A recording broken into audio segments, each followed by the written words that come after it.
Selamat siang. Jadi selalu jaga. Saya bingung ini gitu ya. Mana lo? Begini Bu, saya sama Ibu itu mendapat tugas dari penggerak diseminasi budaya positif masuk ke 41.4 gitu. Jadi itu durasinya 1 jam, makanya saya memberanikan diri untuk ngatur sama Bu Nur sama Bu Lin sama diri. Karena ini durasinya 1 jam, maka ini judulnya saya minta tolong untuk mendengarkan dan memberi masukan kepada saya tentang nanti materi yang akan saya berikan. Kita santai-santai saja, tidak usah cepat. Kalau lihat wajah saya sepanjang tolong diingatkan jangan semangat. Saya mulai ya. Ini sengaja saya rekam karena untuk laporan saya itu 1 jam. Durasinya 60 menit itu. Nanti kalau durasinya 60 menit itu nanti saya akan mendapatkan nilai 4. Kalau di kuliah itu nilainya 40A gitu. Terima kasih. Kita akan mulai. Ini adalah budaya positif. Kalau ibu tahu budaya positif itu bagaimana? Ada yang mau bicara? Budaya positif. Budaya positif di sekolah. Salam. Budaya positif di sekolah itu adalah budaya. Namanya budaya itu adalah tindakan terus-menerus. Kebiasaan yang baik. Kebiasaan yang baik, betul Bu Rofi. Kita di sekolah itu dituntut untuk, bukan dituntut ya, sebaiknya kita melakukan hal yang baik. Nah ini perkenalkan yang sudah mengenal diri saya semua. Nama saya dari dulu itu Anita Susanti, belum pernah berubah. Panggilannya ya ada yang Anita, ada yang Nita, ada yang Santi, ada yang terserah yang manggil gitu. Asal jangan dipanggil Bu Iriana, pasti saya nggak nalar. Oke, terus ini. Nah ini, dan materi kita adalah budaya positif, menyebarkan pemahaman dan penerapan pengalaman budaya positif. Budaya positif ini ada, ini konsep inti budaya positif.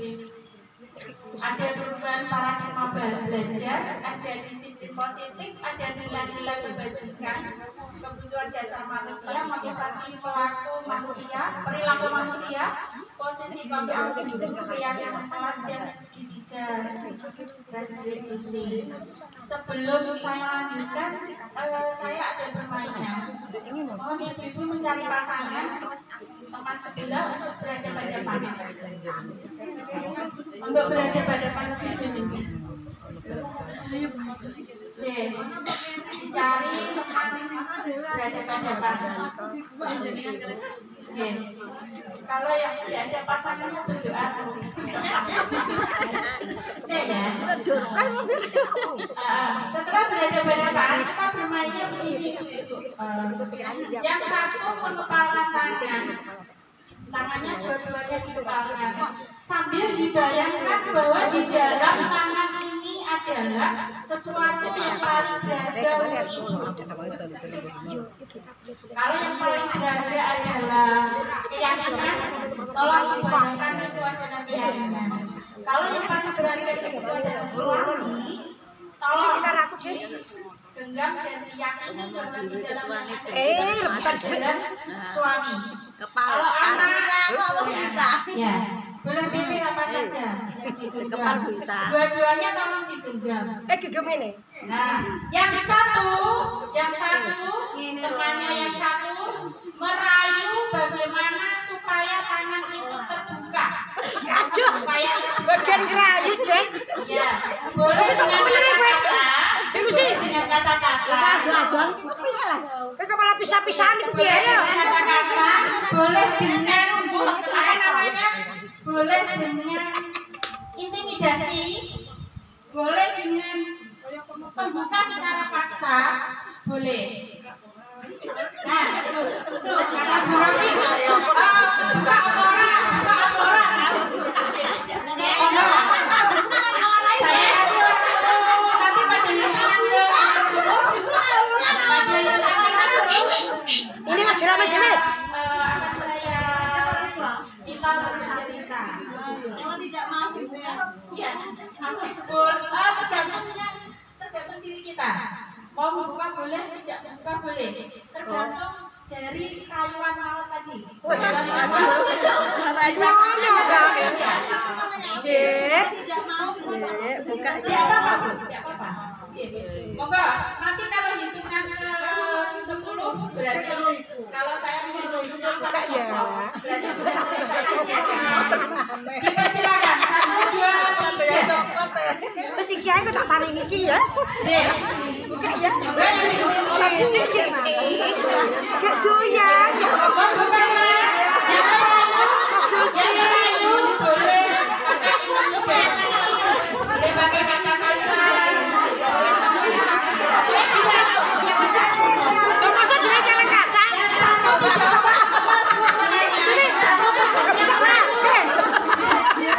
Yang satu tugasnya merayu, yang satu tidak usah mendepan kakinya.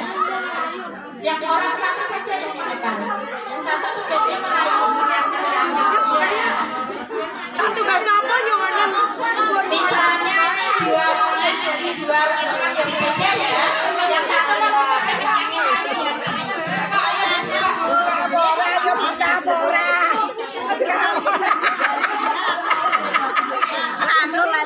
Yang dikepal adalah keyakinan yang diyakini itu adalah punya sendiri, tidak boleh diketahui oleh orang lain. berarti rahasia. Rahasia boleh, keyakinan boleh, apapun boleh.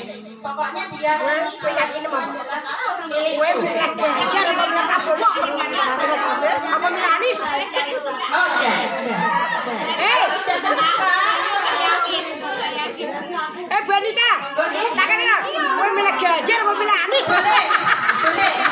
Itu namanya intimidasi. Boleh diintimidasi, boleh dirayu, boleh disayang-sayang. Dia juga. Angel ya re, angel iki ya re. Aku tak kenal. Gue tak tuh coklat, aku tuh coklat. Iya je. Gue tak jajan rujak, apa bakso. Aja buyu. Tapi akhirnya Keri ya deh, keri ya. 9,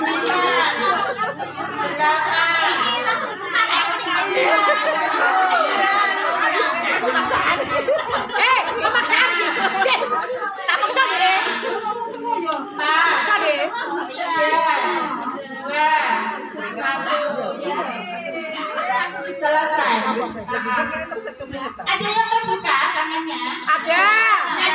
Ada. Kita menutup? Ada. Saya mau tanya sama Bu Ita. Tadi terbuka apa tertutup teman-temannya? Terbuka. Kenapa kok terbuka? Tak rayu. Tak paksa. Kalau tidak dipaksa tidak mau. Dirayu dengan baik-baik. Tak bilangin mau belikan coklat, tidak doyan bilang gitu. Terus akhirnya terus tak paksa. Ayo buka. Terus kebuka. Alhamdulillah. Gitu. Terima kasih Bu Ita. Bu Nur, kenapa kok mau membuka? Dipaksa.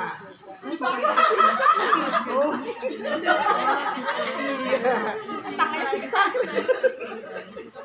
Oh iya. Terima kasih Bu Ita sama Bu Iya. Nur. Iya. Ada yang tadi tertutup, masih tertutup? Ada yang masih menutup? Ini kan. Apa Bu? Kenapa kok menutup Bu? Kenapa kok tetap menutup? Berarti tidak butuh buka sama orang lain. Kenapa nggak langsung menutup? Kenapa kok langsung menutup alasannya? Oh iya. Oh, Kita dirayu, dia tahu. Ah, Dia tahu itu namanya. Bu itu dia tidak mau dibuka. Oh gitu. Oke. Terima kasih tepuk tangan untuk kita semua. Nah, yang kita semainkan tadi adalah yang satu adalah murid, yang satu adalah guru. Ya. Pertanyaan saya, apakah guru bisa mengontrol murid? Bisa. Apakah guru bisa mengontrol murid?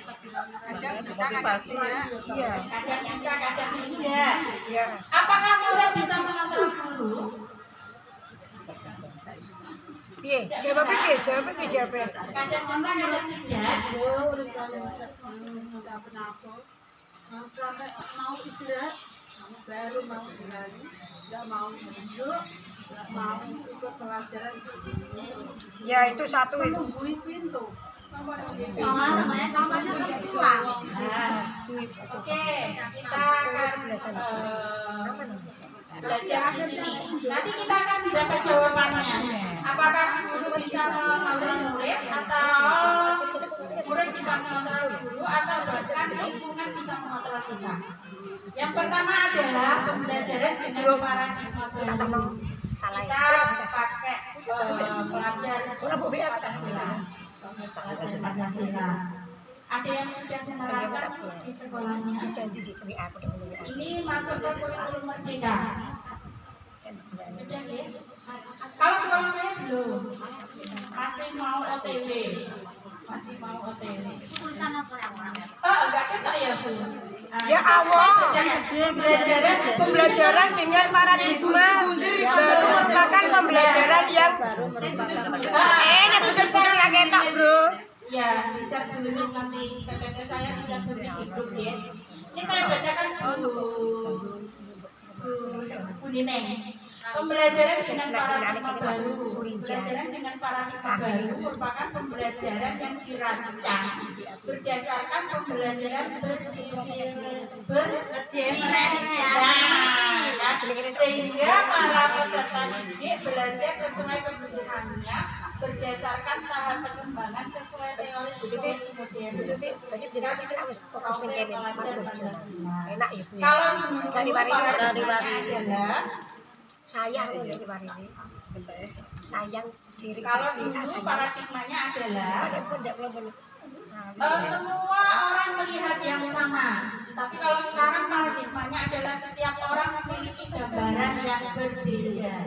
Contohnya, semua orang melihat yang sama. Kalau dulu, guru adalah satu-satunya yang belajar di kelas. Jadi muridnya kon antem, sejagat mikircep, gurunya ngomong. Itu paradigma sama. Tapi pada prakteknya kita juga kadang-kadang memerlukan ini, memerlukan paradigma yang sama. Terus kita paradigma yang lama, stimulus responnya adalah kita mencoba mengubah orang agar berpandangan sama dengan kita. Kadang-kadang kita menginginkan orang lain itu berpandangan yang sama dengan kita, sehingga akan menimbulkan konflik. Saya di Guru Penggerak itu pernah ada satu narasumber yang bercerita tentang dia punya anak yang berkebutuhan khusus.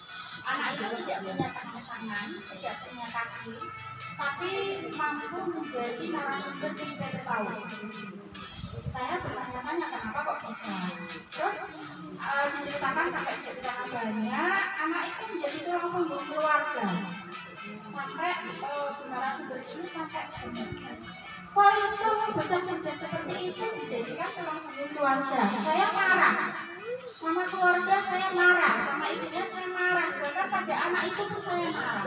Tetapi ketika saya melihat ke anak itu, saya tanya, dia bilang, saya bangga bisa menghidupi keluarga saya, walaupun saya begini keadaan saya. Nah, ini kita mencoba mengubah orang agar berpandangan sama dengan kita, itu tidak bisa sebenarnya. Ya bukan tidak bisa ya, sebenarnya itu hal yang kita mungkin egois kalau kita mau melihat dari sisi kita juga harus melihat dari sisi orang lain itu. Yang kedua, perilaku buruk dilihat sebagai suatu kesalahan. Kadang kan di sekolah itu ya Bu, kadang ada anak yang suka ngobrol sendiri, jahil sama teman, itu dikatakan bahwa itu suatu kesalahan. Tapi ternyata dia butuh seperti itu. Dia dia butuh seperti itu. Jadi kita harus memberikan apa? Memberikan waktu, tempat, dan apa namanya kegiatan untuk seperti itu. Ini yang konsep yang salah tentang teori kontrol bahwa ini mungkin jawaban yang tadi ya. Ilusi guru mengontrol murid itu di sini dikatakan ilusi. Yang kedua adalah ilusi bahwa semua penguatan positif efektif dan bermanfaat. Yang ketiga adalah ilusi bahwa kritik dan membuat rasa bersalah mampu menguatkan karakter. Ilusi bahwa orang dewasa berhak memaksa. Nah, ini tadi konsepnya. Sekarang ini masuk ke disiplin positif. Disiplin berasal dari kata disiplina yang artinya belajar disiplin. Disiplin positif itu adalah salah satu cara penerapan disiplin yang bertujuan untuk memberikan pelajaran serta memberdayakan peserta didik tanpa imbalan penghargaan, ancaman atau hukuman. Ini siapa yang di kelas dalam mendampingi anak-anak itu suka begini. Ayo anak-anak diam, nanti kalau diam ibu kasih bintang 10. Ada yang seperti itu belum? Tidak ada. Begitu ya. Ayo segera dilakukan. Kalau sudah bagus nanti ibu kasih permen. Ada yang seperti itu? Ada. Ada Bu? Gitu ya. Nah, kita menerapkan disiplin positif itu sebagai pendidik, tujuan kita adalah menciptakan peserta didik yang memiliki disiplin diri sehingga mereka berperilaku mengacu pada nilai-nilai kebajikan universal dan memiliki motivasi intrinsik dalam perubahan perilaku ke arah yang lebih baik.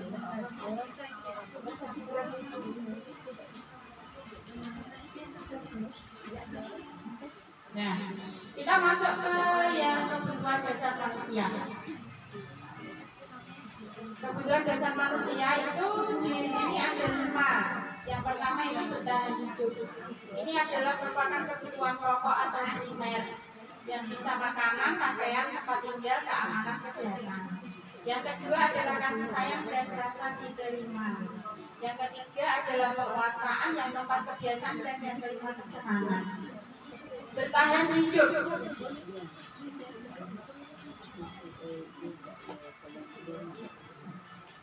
Bertahan hidup ini ada makanan, ada pakaian, tempat tinggal, keamanan, dan kesehatan.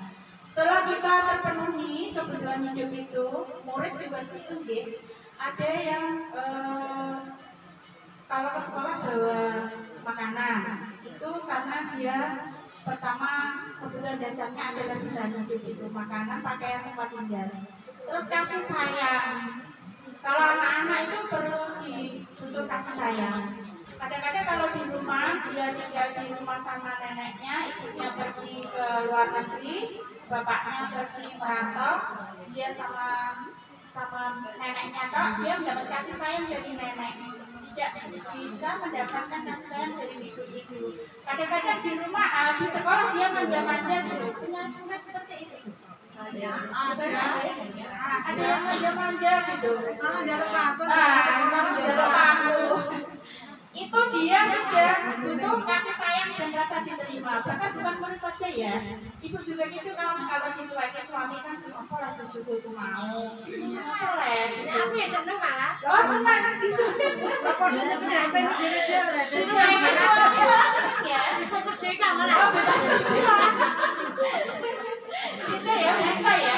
jelasin tuh siapa cewek-cewek. Oh gitu ya, namanya pampin itu. Oh gitu, kalau dicuekin malah ini ya. Terus yang kebutuhan dasar yang ketiga adalah penguasaan. Nah, ini adalah harga diri, keinginan untuk dianggap, memimpin, berprestasi, diakui dan dimuliakan. Harga diri, kadang-kadang ada yang bilang gini ya Bu, kowe moyoki aku, kowe moyoki aku seberapapun tidak apa-apa asal tidak menyinggung harga diri saya. Nah, itu masuk ke penguasaan. terus keinginan untuk dianggap seperti saya ini, aku ngomong kok, udah ngomong dewe. Nah, itu termasuk apa namanya, keinginan untuk dianggap. Memimpin dan berprestasi. Kadang-kadang kita ikut lomba, ikut apa gitu untuk menunjukkan apa namanya prestasi kita, diakui dan didengar. Kepengen diakui dan didengar. Kadang-kadang orang itu melakukan apa namanya, melakukan apapun untuk yang penguasaan ini. Yang ketiga, yang keempat ini adalah kebiasaan. Nah, ini Bu, kebiasaan. Kebiasaan ini biasanya muncul dari dalam diri sendiri. Karena memiliki apa namanya? Memiliki pilihan. Terus mencoba hal yang baru, itu masuk ke kebiasaan. Kalau kesenangan, nah tadi yang dikatakan kita main HP, nek dijuali bojone malah seneng itu main HP itu masuk kesenangan. Karena kebutuhan ini juga harus dipenuhi. Kalau tidak dipenuhi silakan gabut. Terus membuat antusiasme dan tertawa. Ada yang tidak suka tertawa? Ada yang nggak pernah tertawa? Oh, nggak lucu nggak tertawa. Masa kalau muncul atau buju? Nah, ini. Sekarang kita cepet-cepetan seminggu. Karena nanti kita ada yang di posisi kontrol dulu. Motivasi perilaku manusia itu ada dua, apa namanya, motivasi yang berasal dari luar dan motivasi yang berasal dari dalam diri. Kalau dari luar itu biasanya aku pengen melakukan ini supaya dipuji oleh pengawas. Itu adalah motivasi ekstrinsik. Aku melakukan, aku mendaftar apa namanya, akreditasi supaya pengawasnya tidak marah misalnya.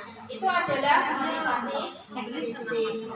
Murid kalau kita bicara ke murid mengerjakan supaya kita tidak marah. Murid mengerjakan tepat waktu supaya Bu Nining tidak marah. Itu adalah motivasi gitu. Kadang-kadang orang mengatakan galak atau tidak kan tergantung ini sendiri-sendiri. Nah, yang bagus adalah motivasi intrinsik, motivasi dari dalam diri sendiri. Oh, aku mengerjakan sehingga karena Kesadaran sendiri. karena itu kan tugas saya harus mengerjakan. Itu motivasi lah, tidak nunggu doya yang sendiri. Ayo yang belum sulitkan. Bisa paham ya, motivasi ekstrinsik dan intrinsik.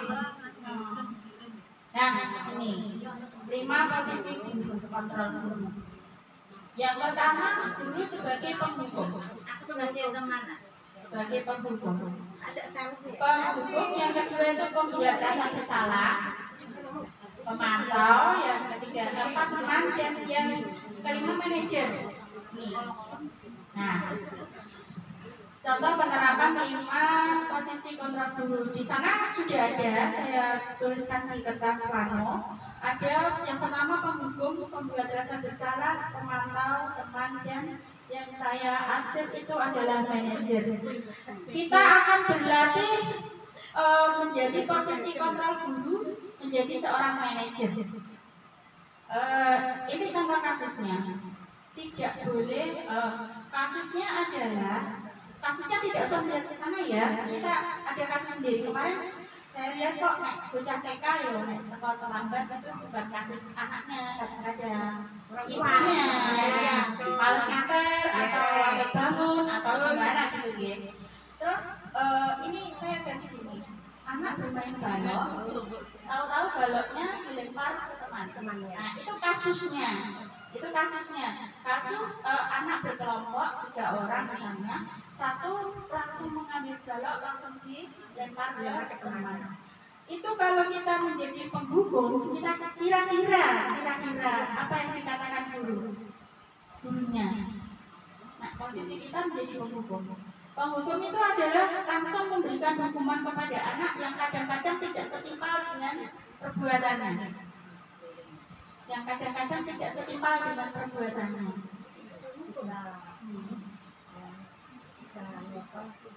Bagaimana? Ada anak yang tiba-tiba melempar. Kita menjadi penghukum. Alasannya apa dia melempar? Oh, Tanya sama anak itu anaknya ditanya. Oh, anaknya ditanya. Itu sudah manajer, Bu, nanti. Itu sudah ke manajer. Kalau misalnya kita posisi guru kita menghukum. Sebelum menghukum kan kita tanya dulu anaknya, kenapa kamu kok tiba-tiba melempar? Oh, gitu.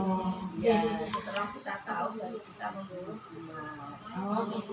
Itu tindakannya seperti itu ya, sama kata-katanya ya. Nah, yang saya maksud di sini begini. Kalau melihat anak seperti itu, kalau posisi kita itu sebagai guru yang menghukum, itu langsung gini. Kamu tidak boleh main lagi balok. Sana. Itu namanya penghukum. Posisi guru sebagai penghukum. Kira-kira ibu mau jadi seperti itu? Tidak. Kalau saya kadang-kadang diam, terus terang. Kalau saya kadang-kadang diam. Jadi setelah melihat ini, saya harap saya tidak seperti itu. Ya, nanti teman-teman juga itu berubah. Kalau ada anak itu, kamu tidak usah main lagi. Selamanya nggak boleh main lagi. Sana. Nah, itu mungkin sebagai penghukum. Itu, ya. Mungkin kalau penghukum sesuai dengan wajah saya yang gelak-gelak dan gimana.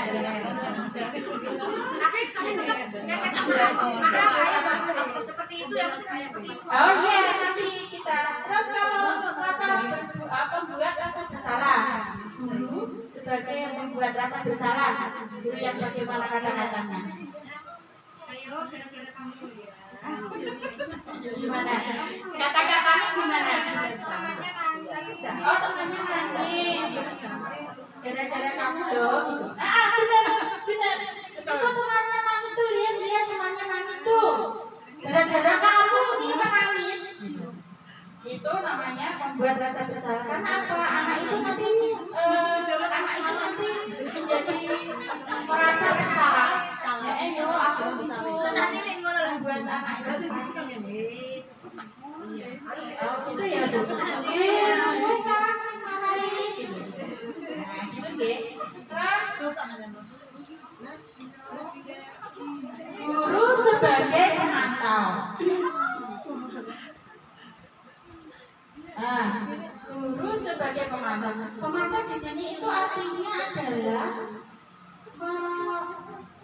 mengaitkan antara tindakan si anak itu dengan kesepakatan yang sudah disepakati atau aturan kelas. Kalau di tingkat-tingkat SD dan SMA itu ada namanya tata tertib. Itu, ya. Pemantau biasanya begini. Misalnya yang nakal tadi, yang melempar itu tadi adalah namanya siapa ya? Nining. Nining. Nanti aku dijahit. Gue itu namanya Vano, itulah yang biasanya yang suka melemparkan anak laki-laki ya, Vano. Oh, Vano, diingatkan Bunda kita ya, itu aturan kelasnya itu tidak boleh seperti itu. Ya, Vano, dia dulu. Kalau anak yang menurut dia dulu. Kalau anak yang ada bandel, ya. Kalau anak yang ngeyeran, wah bikin deh. Ada seperti itu aja. Ya, oh bikin deh yang mana ya dia makanya melo Bu. Itu posisi gurunya sebagai pemantau, selalu memantau murid bahwa muridnya itu tidak boleh melakukan kesalahan karena ada tata-tata, ada kesepakatan. Nah, nih kalau teman, biasanya kita melakukan itu sebagai teman. Teman tuh gini, wes gak apa-apa ya, sesok aja dilangnya ya. Wes gak apa-apa ya, sesok aja dilangnya, dibaliknya. Ya, ya mana ya aja dibaliknya. Kok mana ya juga. Tapi besok dibalik lagi.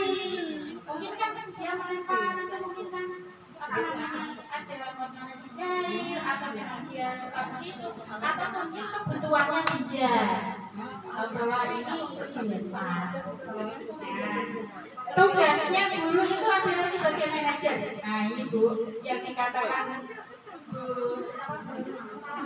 Salamah tadi itu adalah sebagai manajer. Manajer itu adalah menggali perasaan peserta didik, menggali bagaimana kesalahannya apa, dan diminta untuk sebaiknya bagaimana. Guru hanya sebagai fasilitator saja. Jadi yang memberikan solusi dia, yang mengakui kesalahannya dia, yang apa namanya melakukan tindakan untuk memperbaiki dia. Contohnya begini, yang tadi Bu Salamah bilang begini, memang kenapa kayak melempar? Ada apa? Ada masalah dengan temanmu? Nanti si anak jawab, iya Bu, tadi itu salah aku dijiwet, ya tak lempar baloke. Terus menurut kamu itu perbuatan baik atau tidak? Tidak Bu. Nah, kalau sudah tahu tidak, terus yang dirasakan temanmu apa? Ya sakit tuh tak lempar. Ya terus bagaimana? Diam, biasanya anak itu diam, tenang sih gitu. Apalagi kalau dia sudah marah. Terus apalagi temannya itu nanya jamur gini, anak SD gitu, kalau anak-anak TK ya gitu. Terus dia bilang gini, aku ya maaf ya, gitu langsung gitu, maaf ya, begini bilang gitu. Kok minta maaf seperti itu? Bagaimana baiknya minta maaf? Ya, tapi diyakinkan dulu, diberitahu dulu bahwa tindakannya itu adalah salah. Kesalahannya ditunjukkan dia sendiri, tidak ditunjukkan oleh gurunya. Dia ditunjukkan sendiri, kesalahanku ini Bu, saya harus begini Bu.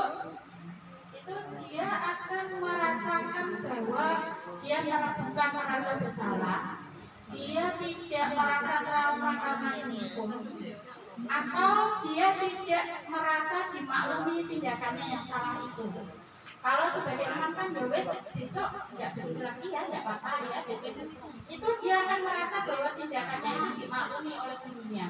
Jadi nanti suatu saat dia akan mengulang lagi. Paling-paling itu guru kan ngomongnya karo aku nggak apa-apa. Pemenang itu kenal gitu. Pemenang ya aku sore jalan. Nah kayak gitu. Itu tidak boleh terjadi di dalam kelas kalau kita menginginkan murid yang mandiri, cerdas, kreatif, beriman, bertakwa, berakhlak, terampil, berwawasan global, gitu ya. Visi dari sekolah itu loh. Nah, kalau mau mewujudkan itu ya salah satunya ini tadi. Posisi dulu kita ke manajer. Nah, sekarang saya mau ibu-ibu menuliskan kasus yang tadi yang kita mau buka dan menutup tadi. Ibu mau mempunyai kepikiran apa? Bisa mengontrol murid atau tidak? Seorang guru bisa mengontrol murid atau tidak? Harus. Kalau ibu bisa menjawabnya bisa, nanti dituliskan di situ, lalu ditempel di sana di kolom yang bisa. Yang tidak bisa nanti ditempel di sana pada yang tidak bisa, tapi tolong diberi alasannya.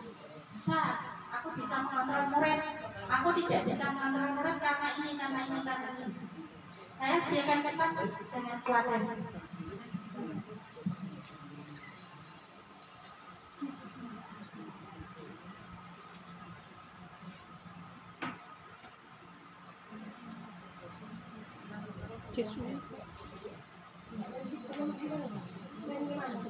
Iya, Aku sampai lupa.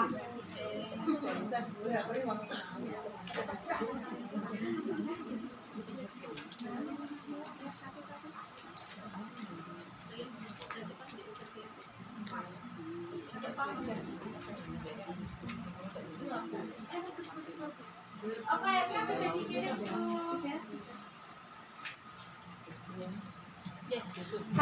sudah dikirim di grup. Nah, itu saya sediakan kertas. Kalau yang bisa nanti tolong ditempel ke yang kolom bisa, dan tidak bisa ditempel di kolom tidak bisa. Tetapi minta tolong dituliskan alasannya. Bisa juga alasan juga. Oke.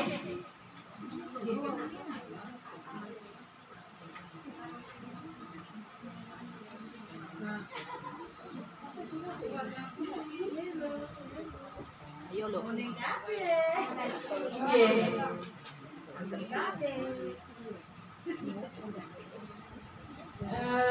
Yang bisa dituliskan kenapa kok guru bisa mengontrol murid, alasannya apa.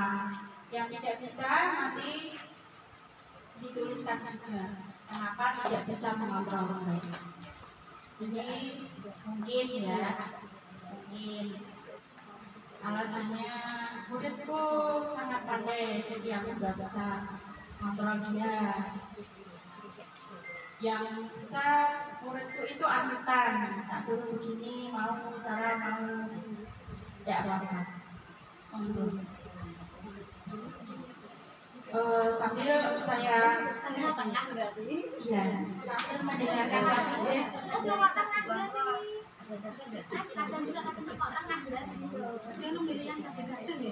Kita ambil ke tengah ya, tengah dan tidak. Kadang-kadang bisa dan tidak. Berarti loro bisa kan tidak. Soalnya kadang-kadang bisa mengontrol, kadang-kadang juga tidak bisa. Ya, boleh apa saja. Ini adalah media untuk meluapkan emosi. Tulis. Nah, ini sambil menikmati hidangan yang disiapkan oleh Pak Joko.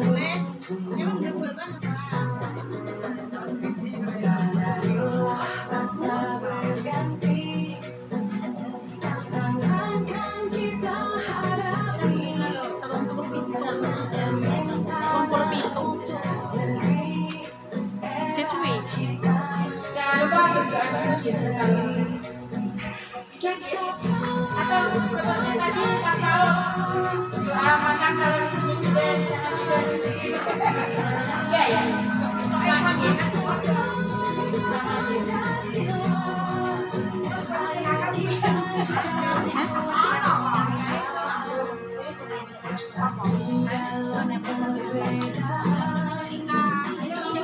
Ya, tidak boleh kontak ya. Nanti model tulisannya begini di sini waduh.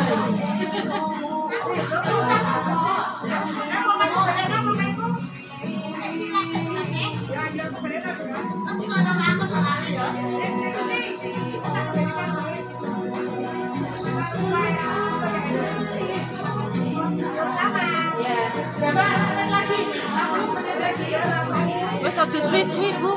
Wes beduk. 60 menit apa? 5 menit lagi.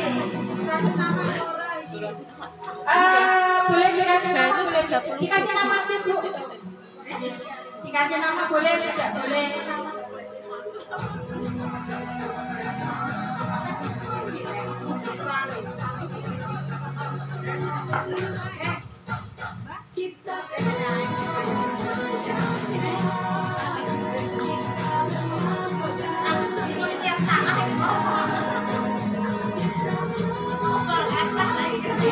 Kalau yang sudah boleh kita kali sana. Yang tidak bisa boleh kolom tidak bisa, yang bisa di kolom tidak bisa. Oh iya. Kalau yang suka menulis cerita panjang boleh silakan. Atau yang mau diganti boleh. Katanya ini pink, tidak pink. Kalau mau mengambil lagi kertasnya pink. Monggo sing tanduk.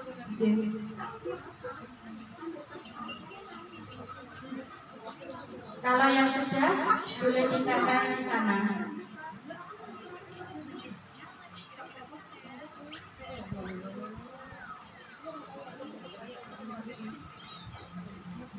Ada yang sudah boleh kan satu? Ditempel boleh di sana. Monggo Bu perlu bantuan untuk mereka. Enggak pakai nama tidak apa-apa, pakai nama enggak apa-apa. Ya, yang penting yang ngisi.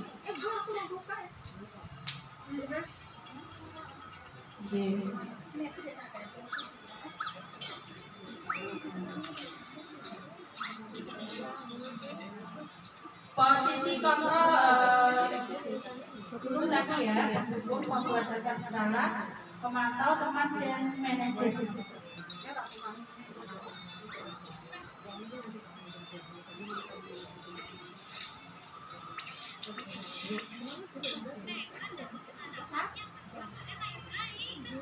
Setelah ini nanti kita akan ada kuis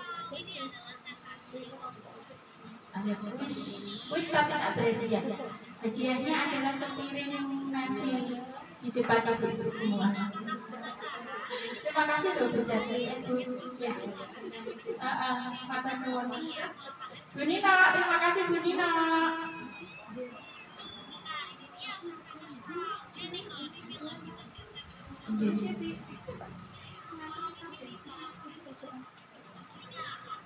Monggo Bu. Karena ini ada kuis yang hadiahnya payek. Hadiahnya payek dan sepiring nasi. Sepertinya enak ya Bu ya. Oh iya enak ya. Iya, Bu Nani masak semalam itu.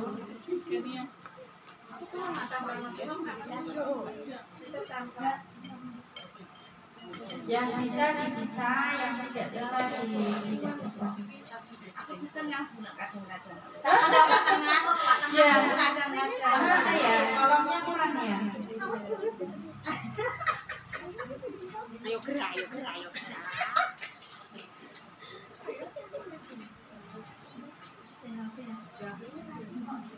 Ya bisa semua ya. Kalau ada yang tidak bisa.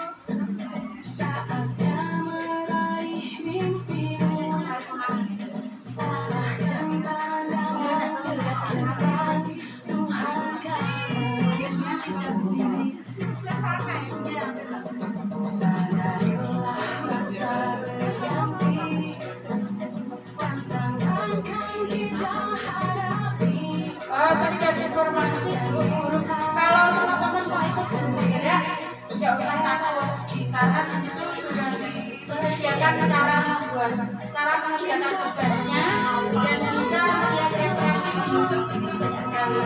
Jadi tidak usah takut untuk mengikuti guru bergerak.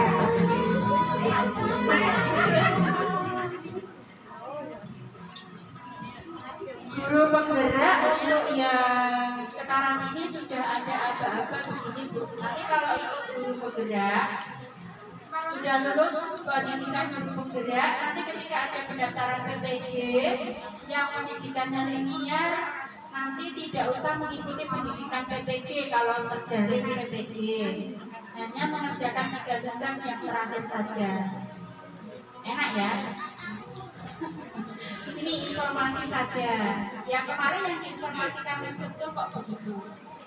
Jadi nanti yang sudah sudah terjaring sudah mendapat sertifikat guru penggerak, ketika ada pembukaan PPG itu kalau terjaring itu hanya mengerjakan 3 tugas terakhir di PPG, tidak usah tidak usah pendidikan PPG, tidak mengikuti pendidikan PPG. Iya, jadi kayak semacam ada dispensasi ya. Nah, seperti itu. Ya, terima kasih yang sudah menjawab pertanyaan saya. Terus ini kita ada kuis sambil makan, sambil melihat di sana. Kalau guru mengatakan aku kecewa sekali dengan kamu, posisi kontrol apa ya Bu? Aku kecewa sekali dengan kamu. Iya, membuat rasa bersalah, betul. Kalau ini kamu tidak pernah benar melakukannya. Kamu tidak pernah benar melakukannya. Apa Bu? Membuat rasa bersalah atau pemantau?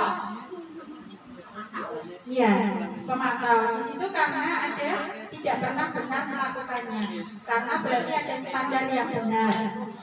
Oke. Terus kalau yang ini Bu, apa rencanamu untuk menyelesaikan masalah ini? Posisi guru sebagai apa ini? Sebagai manajer. Pinter-pinter ya. Berarti yang lagi, ayolah, ya. Apa? Ayolah, jangan nakal lagi karena ayo dengan kita ya. Sebagai teman, betul. Terus ini terakhir, kamu tidak pernah mendapatkan nilai jika tidak mengerjakan tugas. Apa benar? Penghukum, betul. Pintar semua ya. Ini pintarnya karena penjelasan saya atau karena sambil mampir ya? Oh, sambil mampir. Oh gitu ya. Nah, ini Bu. Keyakinan kelas. Nah, ini kalau yang di Joglo keyakinan kelas seperti ini. Ada dia Joglo bermain katanya kesepakatan tempat bermain, kesempatan bermain. Keyakinan kelas. Apakah sama dengan peraturan kelas? Apakah sama dengan peraturan kelas? Keyakinan kelas dengan peraturan kelas. Tata tertib. Apakah sama? Tidak sama, betul, tidak sama. Keyakinan kelas. Kenapa bukan peraturan kelas? Nah, di slide selanjutnya ini ada jawabannya. Kalau keyakinan kelas itu berupa pernyataan universal dibuat dalam pernyataan positif, tetapi melibatkan semua murid. Murid diajak bicara. Kalau di kelas misalnya ibu-ibu mengajar di kelas matahari matahari 1 atau matahari 2 atau kelas A atau kelas B. Di kelas B itu diajak anak diajak membuat keyakinan kelas. Misalnya anak-anak bilang begini, Bu, kalau makan itu harus kalau sudah istirahat tidak boleh makan di dalam kelas. Itu adalah keyakinan kelas yang diyakini benar di dalam anggota kelas itu. Terus ada lagi yang usul, Bu, kayak duduk nggak boleh pindah-pindah. Kadang anak TK kan suka duduk pindah-pindah tuh. Nggak boleh duduk pindah-pindah karena kalau pindah itu aku nggak bisa jajan sampai itu. Misalnya. Nah, itu semua disusun nanti terus menjadi seperti ini. Kalau membuat keyakinan kelas itu kata-katanya yang mudah dipahami dan mudah diingat. Seperti itu, ada kesepakatan tempat bermain, hormat dan sayang. Berarti semua yang bermain di situ harus menghormati teman, menghormati gurunya dan hormat tetap sayang kepada gurunya, kepada temannya. Bahkan sama alat mainnya. Itu di sana dinamakan hormat dan sayang. Sopan dan sabar. Kalau sopan itu berarti anak-anak itu sopan sama teman, sama guru, sopan. Sabar itu tidak berbuat mungkin begitu. Terus sampai terakhir sampai berapa keyakinan kelas itu yang diyakini kelas itu. Tapi disusun dengan satu kalimat yang mudah diingat. Tidak panjang seperti ini. Misalnya sopan dan sabar. Tidak boleh ngantem koncone dan tidak berebut. panjang. Anak-anak itu sulit akan untuk mengingatnya. Makanya di situ disopan dan sabar. Berarti seperti kesepakatan bersama ya. Ya, betul. Kalau kesepakatan kelas itu kesepakatan bersama. Jadi antara kelas yang satu dengan kelas yang lain itu akan berbeda. Keyakinan kelasnya berbeda. Kalau di lingkup masyarakat itu ada yang di sini, misalnya di tempat A itu tidak boleh keluar masuk kendaraan setelah jam 10 misalnya. Ada yang seperti itu. Di tempat lain boleh. Di kelas juga begitu. Di kelas A sama kelas B atau kelas 1 dengan kelas yang lainnya itu keyakinan kelasnya beda. Contohnya kalau saya, anak-anak ya boleh makan sambil belajar itu saya perbolehkan. Nyanyi sambil belajar itu saya perbolehkan. Tapi mungkin di kelas yang lain kan tidak boleh seperti itu. Nah, untuk menjalankan tadi posisi guru menjadi manajer tadi ada ada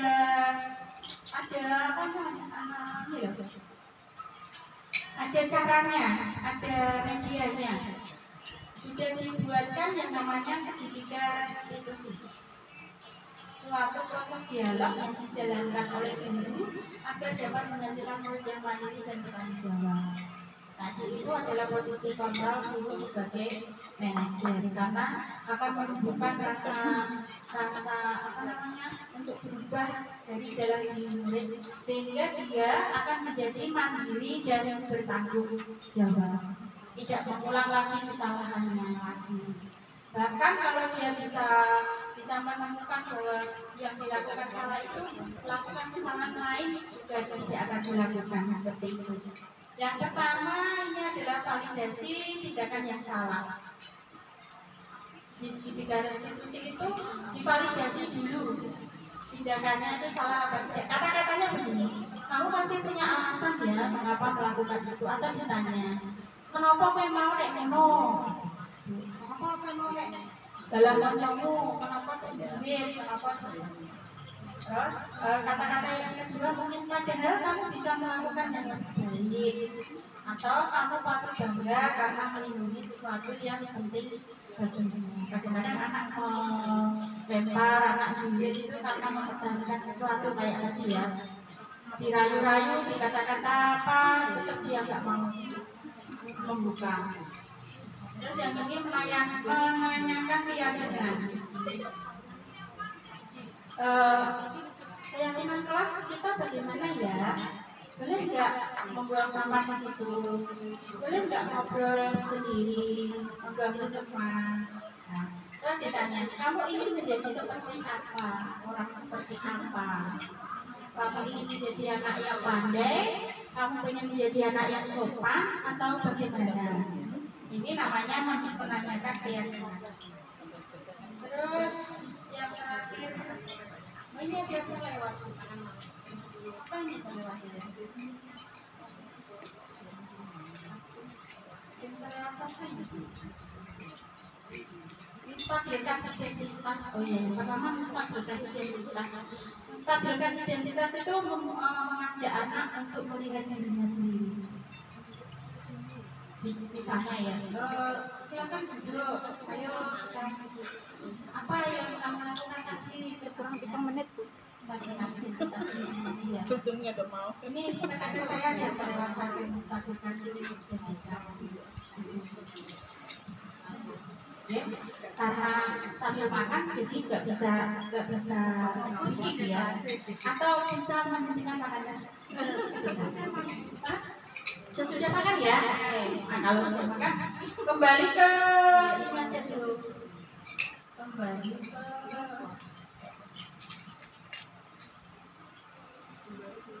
Kembali ke laptop. Ini memang sambil minum.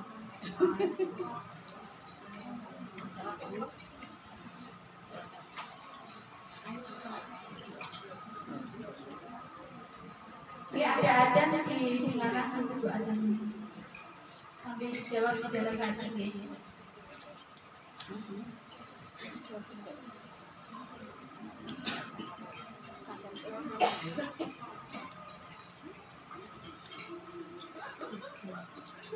Kembali kembali ke sini. Kita sebagai guru itu sebenarnya harus atau gimana kata-katanya ya Bu? Supaya tidak harus sebaiknya itu menumbuhkan motivasi intrinsik dari dalam dirinya sendiri. Jangan diiming-imingi. Nanti kalau kalau mau belajar ikut kasih ini, kalau mau mengerjakan ini tak kasih ini. Itu kalau menurut saya dan menurut teori di sini itu meracuni anak. Dia mengatakan itu meracuni anak. Karena anak akan berbuat sesuatu ketika diberi. Ketika akan mendapatkan rewardnya. Kalau tidak, dia tidak akan melakukan.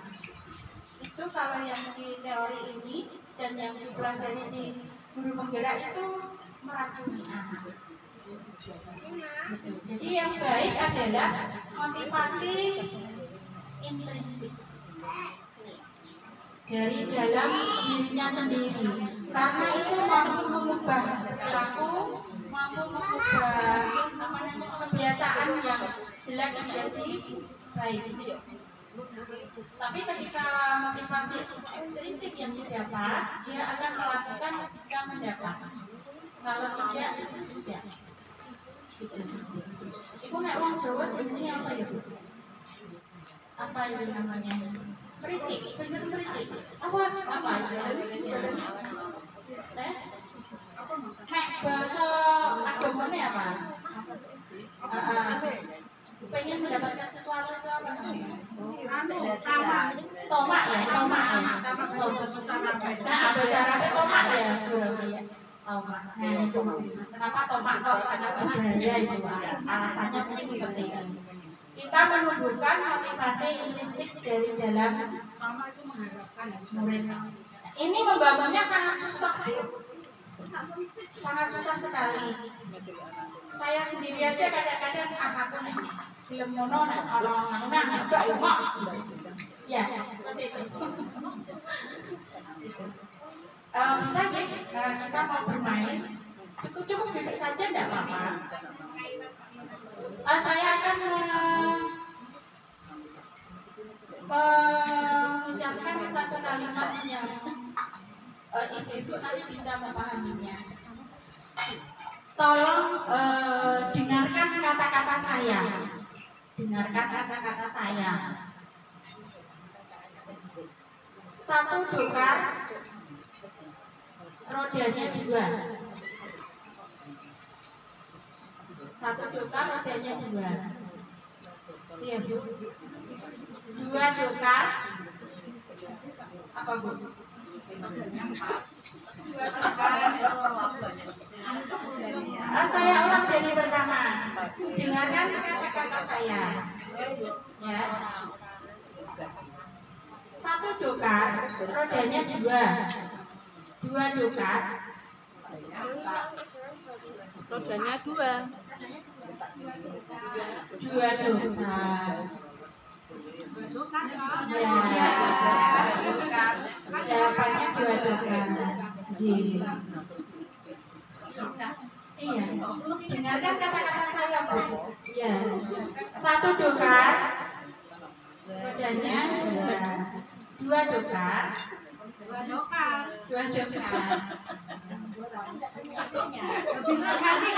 Ya, ganti kalimat. Tirukan yang saya lakukan. Tirukan yang saya lakukan. Pencet telinga. Iya, tirukan ya. Tirukan yang saya Ayo, lakukan. siapa yang pencet telinga?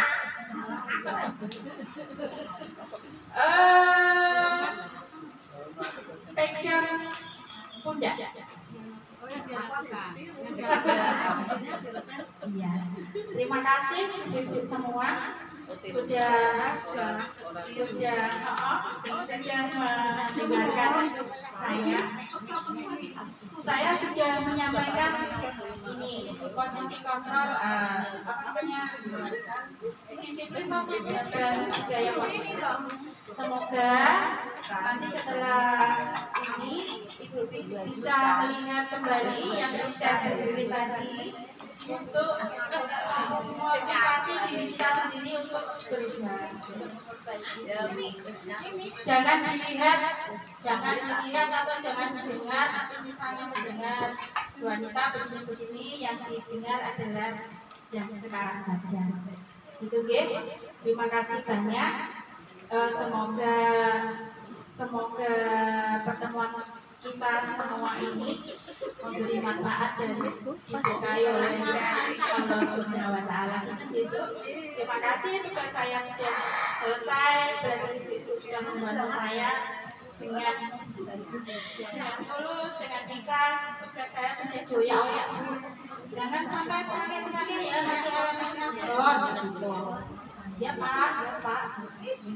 Terima kasih saya ucapkan kembali untuk Gubernur dan Lilin yang sudah memberikan kesempatan kepada saya untuk kali ini. Apalagi ya? Itu semoga semua diberkahi oleh Allah Subhanahu wa taala.